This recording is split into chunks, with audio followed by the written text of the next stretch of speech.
உளுந்தூர்பேட்டை அருகே களமருதூரில் வேனில் பதுக்கி வைக்கப்பட்டுள்ள 340 கிலோ குட்கா பறிமுதல்.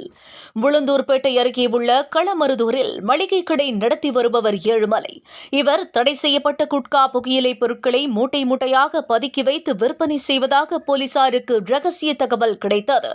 அதன் பேரில் அதிரடி சோதனை செய்த போலீசார் களமருதூர் சப் இன்ஸ்பெக்டர் சேட்டு தலைமையிலான போலீசார் நேற்று அதிரடி சோதனையில் ஈடுபட்டனர்.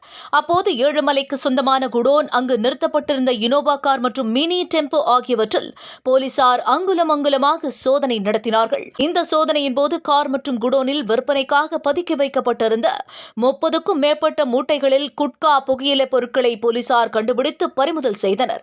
மேலும் கடத்தலுக்கு பயன்படுத்தப்பட்ட இனோவா கார் மற்றும் மினி டெம்போ ஆகிய வாகனங்களும் பறிமுதல் செய்யப்பட்டன.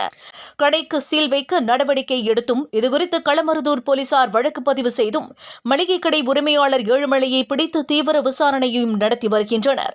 மளிகை கடை குடோன் மற்றும் காரில் மூட்டை மூட்டையாக குட்கா பறிமுதல் செய்யப்பட்ட சம்பவம் அந்த பகுதியில் பெரும் பரபரப்பை ஏற்படுத்தியுள்ளது.